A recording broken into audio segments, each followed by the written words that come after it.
Então, essa é a parte 2 do vídeo. Vocês viram na parte 1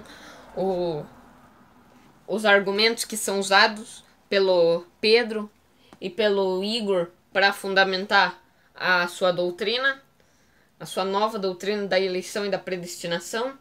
E agora nós vamos ler os textos bíblicos.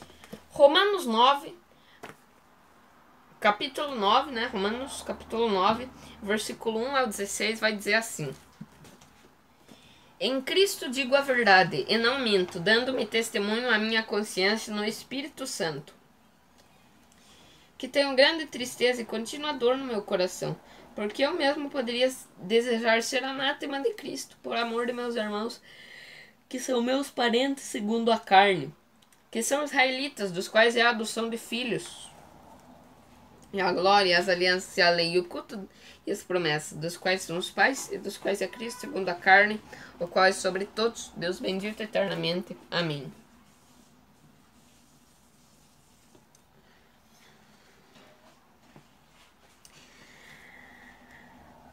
Não que a palavra de Deus haja faltado, porque nem todos os que são de Israel, nem por serem descendência de Abraão, são todos filhos, mas em Isaque será chamada a tua descendência. Isto é, não os filhos da carne, que são filhos de Deus, mas os filhos da promessa são contados como descendência. Porque a palavra da promessa é esta: por esse tempo virei, e Sara terá um filho. Então Paulo está fazendo um contraste de filhos da promessa e filhos da carne. Filhos da promessa, filhos da carne. O mesmo contraste que ele faz lá em Gálatas, capítulo 4. Onde ele está falando sobre Isaque e Ismael. O mesmo contexto daqui, né? Isaque e Ismael. Filhos da carne e filhos da promessa. E daí aqui Paulo pega judeus e gentios e pega também Jacó e Esaú. E olha só o que ele vai falar sobre Jacó e Esaú. E aqui que muitas pessoas se confundem e acabam fazendo doutrinas erradas em cima desse texto. Uma dessas doutrinas erradas é o calvinismo, que deturpa totalmente o caráter de Deus. Porque se você lê esse texto aqui superficialmente, só o capítulo 9, sem estar meditando no contexto, no contexto da carta e no contexto da vida de Paulo, do que estava acontecendo no tempo de Paulo aqui, a briga entre judeus e gentios, você vai criar várias doutrinas e vai parecer que Paulo é calvinista. Vai parecer que Paulo está ensinando essa nova doutrina também, que o Pedro Igor e outras pessoas, outros pastores, outras pessoas de outros canais estão também querendo apresentar. Mas não é isso, você tem que meditar bem. Olha só o que vai falar.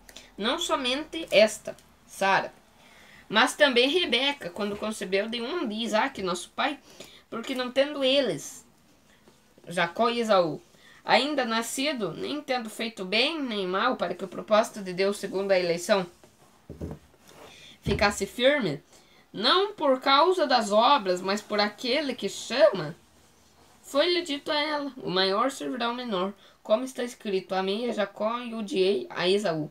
Que diremos, pois, que há injustiça da parte de Deus? De maneira nenhuma, pois diz a Moisés: compadecer-me-ei de quem me compadecer, terei misericórdia de quem eu tiver misericórdia.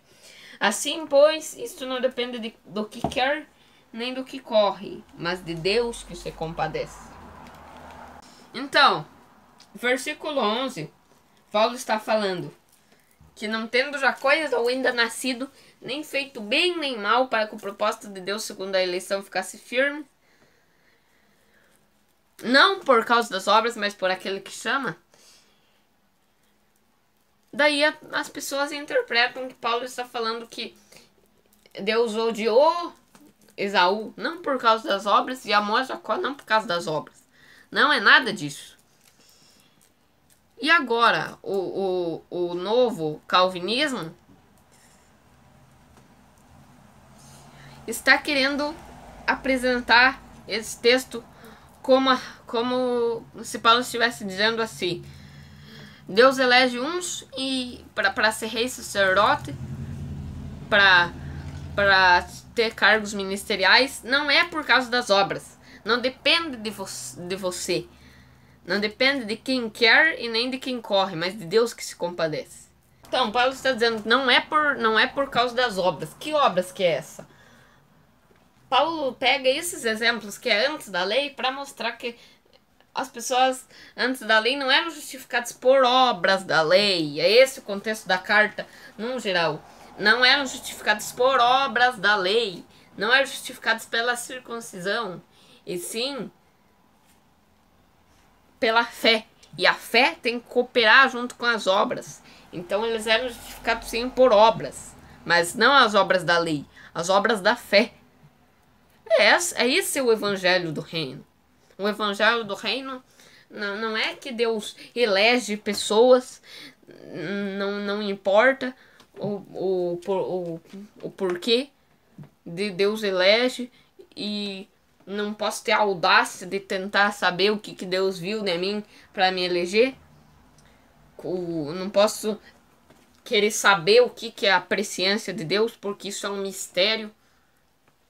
Porque a maioria das doutrinas, sempre quando não vai ter mais explicação, quando não tem mais textos, assim, quando a pessoa é colocada contra a parede, sempre vai vir esse argumento: mistério.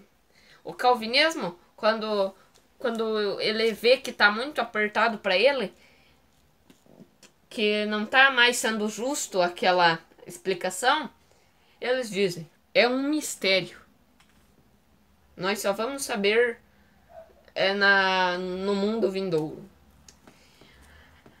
A doutrina da Trindade, por exemplo, quando vê que não tem mais argumento para eles dizer que Deus é um trio, que Deus é 3 em 1, quando a pessoa é colocada contra a parede, sempre vem o argumento: Deus é incompreendível, isso é um mistério. Um mistério que nós só vamos saber na ressurreição, só vamos saber no mundo vindouro.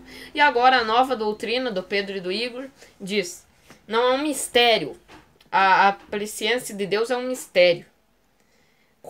São coisas que não compete a nós sabermos. Que Deus não nos revelou. Nós sabemos o que Deus nos revelou, mas isso Deus não nos revelou. Mas tem como nós sabermos o que é a presciência de Deus? Tem, sim.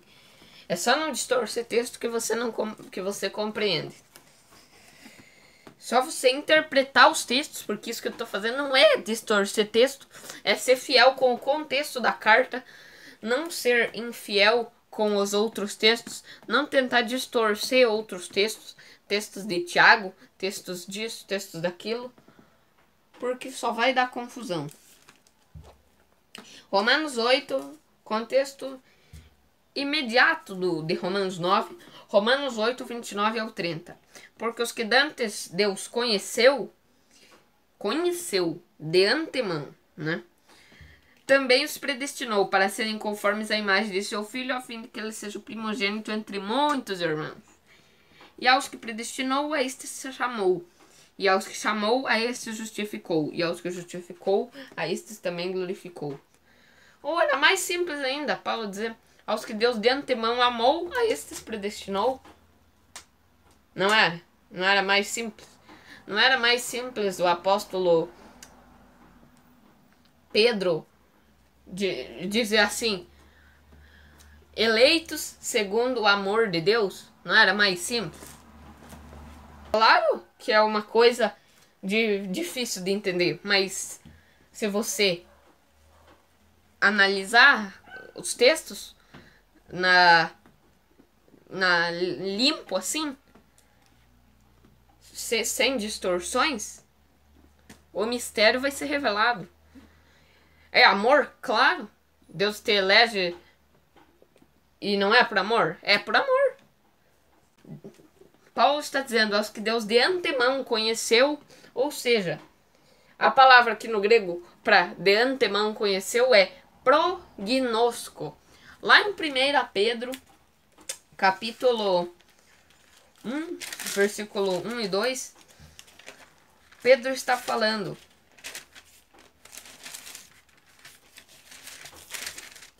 Pedro, apóstolo de Jesus Cristo aos estrangeiros dispersos no Ponto, Galácia, Capadócia, Ásia e Bitínia, eleito segundo a presciência de Deus Pai. A presciência no quê? A presciência de Deus Pai no quê? A presciência de Deus Pai em ver o quê?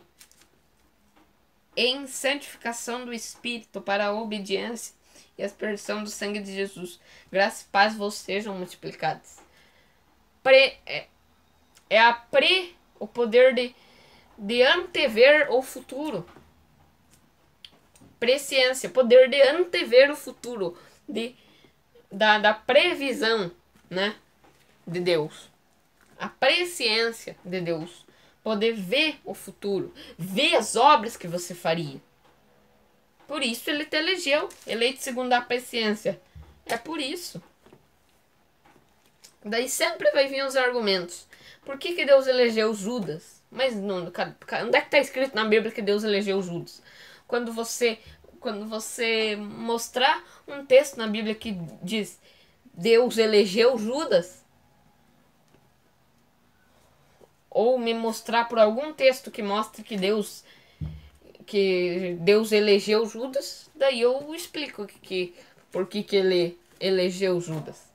Mas não tem nenhum texto dizendo que Deus elegeu Judas. E daí todos aqueles argumentos que eu respondi já na parte 1. Por que Deus elegeu Abraão, José, Jonas, 12 apóstolos, juízes, profetas, reis, e cada um para dar ministério diferente. Davi para ser rei de Israel e etc. Todos aqueles argumentos que são asquerosos. Então vocês viram, a palavra aqui para presciência em 1 Pedro capítulo 1, versículo 1 e 2 é prognosis. A mesma raiz da palavra prognosco, que aparece lá em Romanos 8. Para falar de presciência, preconhecimento. De antemão conhecer. Próximo texto que nós vamos ler, então, é Romanos 3, versículo 19 ao 31. Para ficar claro como que o contexto da epístola de Paulo aos Romanos é para tratar da questão de judeus e gentios. Então vamos lá, Romanos 3, versículo 19 ao 31. Ora, nós sabemos que tudo o que a lei diz, a lei diz, então é sim tratando de judeus e gentios. Tudo o que a lei diz, aos que estão debaixo da lei o diz, para que toda a boca esteja fechada e todo mundo seja condenável diante de Deus. Por isso nenhuma carne diante dele, nenhuma carne será justificada diante dele pelas obras. Está dizendo isso? Não. Está dizendo, por isso nenhuma carne será justificada diante dele pelas obras da lei, porque pela lei vem o conhecimento do pecado. Paulo está dizendo de obras da lei. É esse o contexto da carta. E ele não mudou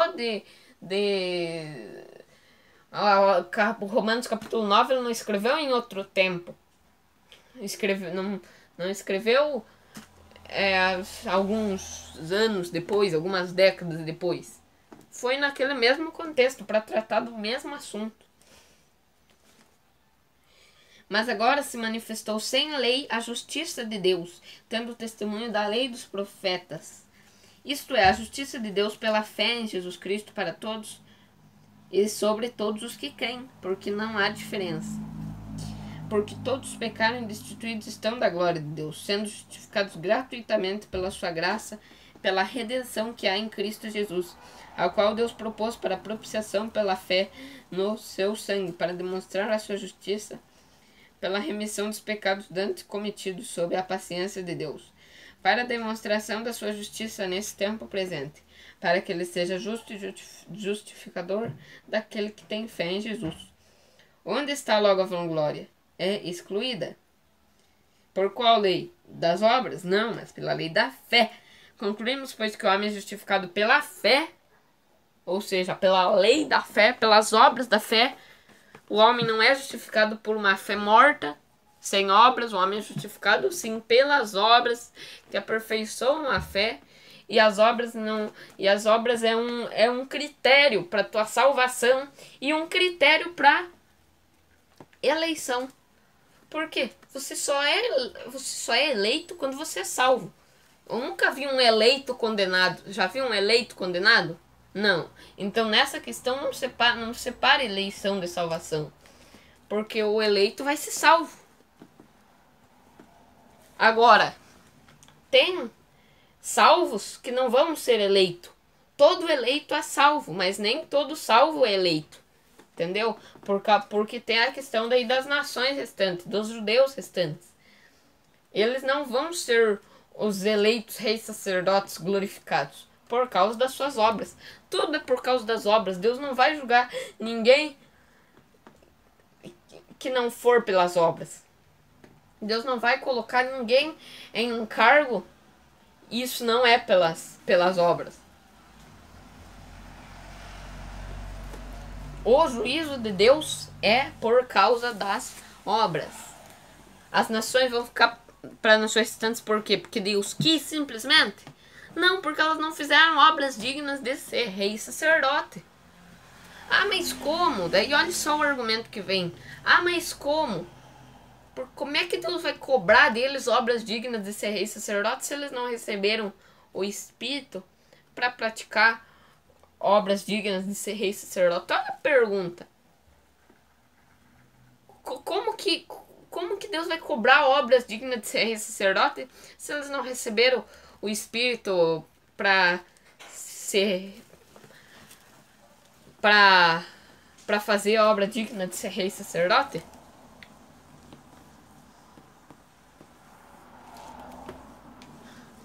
Então também eles não podem ser julgados, porque Deus né, não deu para eles, então ele não pode requerer aquilo que ele não deu.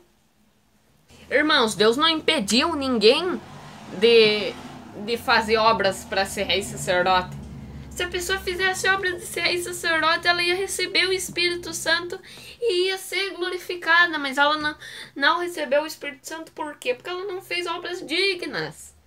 Ela não fez obras dignas de ir para o lago de fogo, então ela não vai para o lago de fogo. Não fez obras dignas de ser rei e sacerdote, não vai ser rei e sacerdote, vai ficar como nações restantes, né? Judeus, a mesma coisa. Deus não elegeu os judeus por quê? Por causa das suas obras. Só que sabe o que o novo calvinismo diz? Se tivesse sido eleito, eles iam para as trevas exteriores. Lago de fogo e enxofre. Exatamente. Lago de fogo e enxofre. Exatamente. Sabe o que é a doutrina do Igor? Que ele diz que ele já cria, já faz desde 2016, desde 2006, já faz tempo já que ele sempre creu assim, sempre creu que Deus elege uns e não elege outros simplesmente porque ele quer, porque ele faz o que ele quer, do jeito que ele quer, da maneira que ele quer. Você sempre creu assim, então, sinceramente, sempre foi um herege, porque quando a palavra de Deus tá mostrando que não é assim, não importa se creu há 10, se creu há 20, se creu há 30, se creu há 50, 80 anos, não importa, tem que mudar de opinião, porque a Bíblia está mostrando assim, tem que mudar de opinião, não importa quanto tempo creu, quanto tempo ensinou. Então, viu aí? Se Deus tivesse elegido os judeus, eles iam ir para o lago de fogo. Se Deus tivesse chamado eles para ser rei sacerdote, eles iam para o lago de fogo. Então Deus nem elegeu eles porque para eles não ir para o lago de fogo. Não, erradão, totalmente errado. Os judeus não vão ser reis sacerdotes porque eles não fizeram obras dignas de ser rei sacerdote. Não é Deus que impediu. Se os judeus tivessem crido Claro, muitos judeus vão crer na pregação das duas testemunhas. As nações que restam, que vão ir para o deserto, elas vão ter a oportunidade de fazer obras dignas de ser rei sacerdote ali na última semana. E vão poder ser rei sacerdote, sim. Deus não vai impedir elas de ser rei sacerdote na última semana. Ah, mas porque como se a porta da graça se fecha, se os selados já são selados? Irmãos, Jesus ensinou nas suas parábolas que muitos primeiros serão últimos e muitos últimos serão os primeiros. Jesus não ensina na sua parábola dos trabalhadores da vinha, daquelas pessoas que estão trabalhando durante 12 horas, foram contratados lá de manhã cedo, lá de madrugada, das pessoas que são contratadas mais tarde, das pessoas que são contratadas ali perto das 3 horas, daí as pessoas que são contratadas lá nas 5 horas, quando o sol já vai se pôr, quando falta 1 hora, o que te vem na cabeça 1 hora? 1 hora não é o tempo que os 10 reis têm poder para agir junto com a besta? Então já faz uma alusão para a última semana. E eles trabalham por 1 hora e recebem o denário, que ali no caso estaria falando, né, da glorificação, não de galardão. Galardão cada um vai receber segundo, daí já está sendo explicado lá na parábola dos talentos. Galardão cada um vai receber segundo aquilo que ele multiplicou, segundo os talentos que ele multiplicou. Essa parábola dos talentos, sim, está falando de galardão. A parábola dos trabalhadores da vinha não está falando de galardão, mas tem essa segunda camada de revelação aí, né, sobre a glorificação dos corpos. Então as nações que estão na última semana fizerem obras dignas de ser reis sacerdote, elas vão poder sim ser reis e sacerdotes, mesmo que trabalharam ali na última semana. E quem és tu para questionares a Deus? Né? Mas é por causa das suas obras. Simples. Então, daí Paulo vai dizer no versículo 28: concluímos, pois, que o homem é justificado pela fé sem as obras da lei. É porventura Deus somente dos judeus? E não o é também dos gentios? Também dos gentios certamente, visto que Deus é um só, que justifica pela fé a circuncisão e por meio da fé a incircuncisão. Tá vendo? Circuncisão e incircuncisão, judeus e gentios. Anulamos, pois, a lei pela fé? De maneira nenhuma. Antes estabelecemos a lei. No capítulo 4 aqui que vai parecer que Paulo está falando que você não precisa fazer obra nenhuma para ser salvo. Parece que é isso que Paulo está falando aqui no capítulo 4, mas graças a Deus, aquele reformador, aspas, né? Aquele herege, Martinho Lutero, não conseguiu tirar a carta de Tiago da Bíblia, e muito menos o livro do Apocalipse, que nos diz que cada um vai receber segundo as suas obras. Porque a carta de Tiago vem para... Parece que Tiago está explicando o que Paulo não explicou aqui em Romanos 4. Por isso que é bom você ter somado sempre todas as cartas dos apóstolos. Que diremos, pois, ter alcançado Abraão, nosso pai, segundo a carne? Porque se Abraão foi justificado pelas obras, tem de que se gloriar, mas não diante de Deus. Pois que diz a Escritura? Creu Abraão em Deus, e isso lhe foi imputado como justiça. Ora, aquele que faz qualquer obra não lhe é imputado o galardão segundo a graça, mas segundo a dívida. Mas aquele que não pratica, mas crê naquele que justifica o ímpio, a sua fé lhe é imputada como justiça. Assim também Davi declara: bem-aventurado o homem a quem Deus imputa a justiça sem as obras, dizendo: bem-aventurado aquele cujas maldades são perdoadas e cujos pecados são cobertos. Bem-aventurado o homem a quem o Senhor não imputa o pecado. Vem, pois, essa bem-aventurança sobre... Olha só, parece que Paulo está dizendo: você não é justificado por obra nenhuma, não é? Você não é justificado por obra da fé. Você não é justificado por a lei de Moisés. Você é justificado pelas obras da fé. Não. Parece que Paulo está dizendo, você não é justificado por obras nenhuma. Creu, só creu está salvo. E não precisa praticar obras nenhuma. Não é esse o contexto da carta. Paulo fez toda sua explicação já no capítulo 3. Precisa, cada vez que ele for falar obras, ele falar obras da lei, obras da lei, obras da lei. Não, é só a gente usar o cérebro e se lembrar das coisas que Paulo disse antes.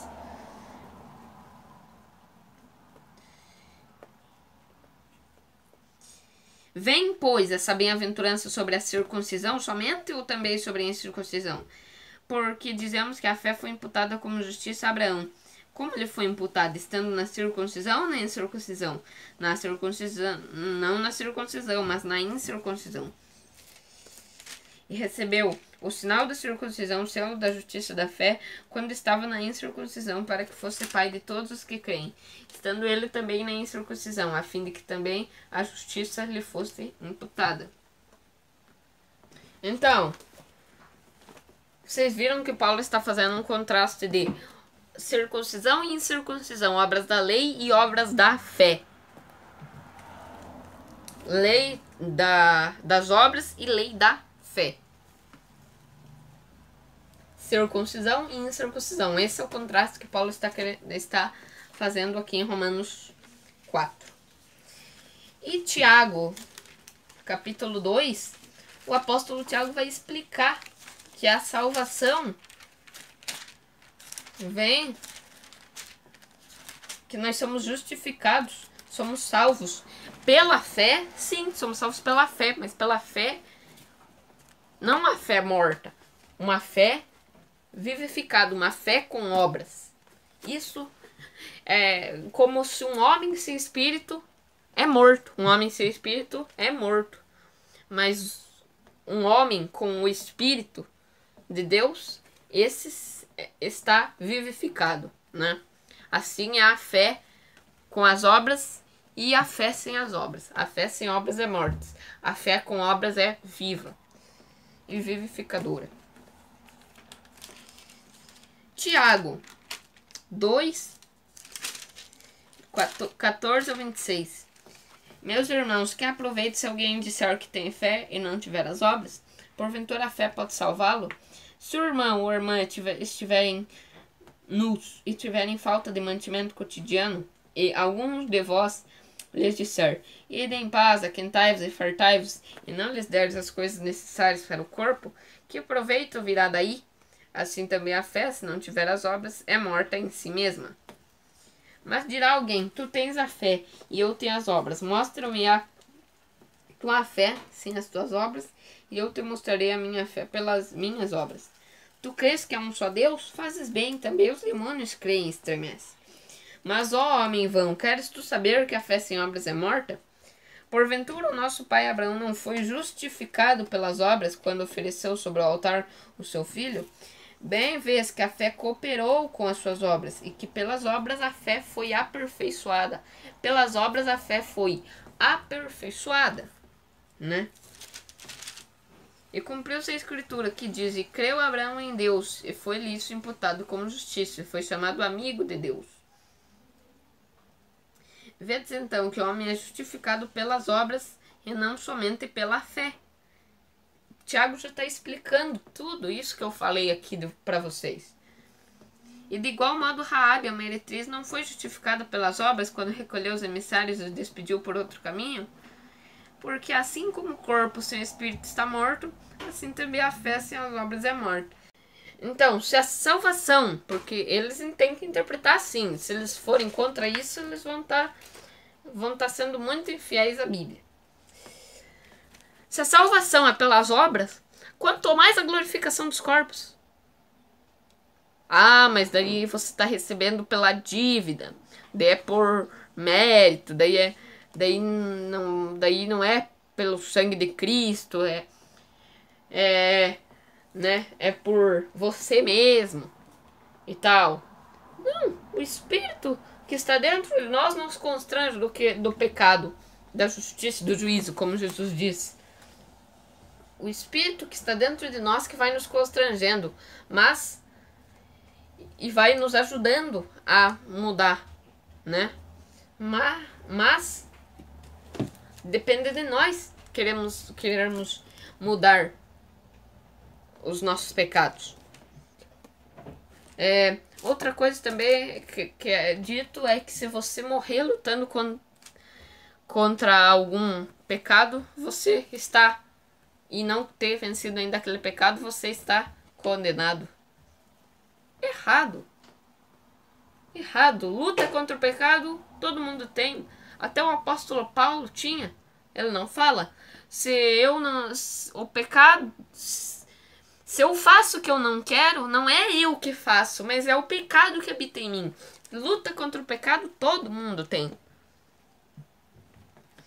Então não é bem assim. Se você morrer lutando contra algum pecado e não tiver vencido, você vai ser reprovado e lançado no lago de fogo e arder eternamente. E não importa. Deus não age dessa forma. Mas para quem quer ficar batendo o martelo em cima disso e querendo dizer que é por amor, por graça, por amor, porque Deus quis. Por graça, por amor, porque Deus quis. Então, vamos ver. A eleição é por amor? Claro. Óbvio. Explícito. Mas é por obras? A eleição é por obras? É por obras. Claro, óbvio, explícito. Só que esses irmãos estão querendo dizer agora que não é por obras. Que é pelo amor, só pelo amor, pela graça, porque Deus quis. Só por esses 3 pontos. Amor, graça e Deus quis. Mas tem que confirmar a eleição com obras, né? Tem que confirmar com obras. Então é pelas obras? Não. É pela graça. Mas então não precisa fazer obras? Não, mas as obras é para confirmar a eleição. Mas Deus te elege não é pelas obras. Ele te elege para você confirmar a eleição com obras. Senão você não é eleito. E não é salvo. Né? Então é por obras. Tá vendo a confusão que faz? Só por dizer que não é por obras? Irmãos, por favor, creia na Bíblia. Creia no que a Bíblia está dizendo. Deus não é um Deus de confusão. Então, se a eleição é por amor, olha o critério para Deus te amar. João capítulo 14, versículo 21 ao 24. Vou ler esse texto aqui, daí nós vamos finalizar esse estudo, que já está ficando grande. Vai dizer assim: aquele que tem os meus mandamentos e os guarda, esse é o que me ama. E aquele que me ama será amado de meu Pai. E eu amarei e me manifestarei a ele. Disse-lhe Judas, não Iscariotes: Senhor, de onde vem que te has de manifestar a nós e não ao mundo? Jesus respondeu e disse: se alguém me ama, guardará a minha palavra. Então aquele que ama faz obras. Porque guardar a palavra é fazer obras. Não é só ouvir a palavra. Ouvir a palavra e não praticar, a tua casa vai desabar. Quando vir a tempestade, vai desabar a casa. Mas se você ouve, guarda e pratica, aí sim. Daí você é amado do Pai. Daí Deus te elege. É pelas obras? Não é. Se alguém me ama, guardará a minha palavra. Faz obras. E meu Pai o amará. Então, para Deus te amar, você tem que fazer obras. Então, se a eleição é por amor, consequentemente é por obras também.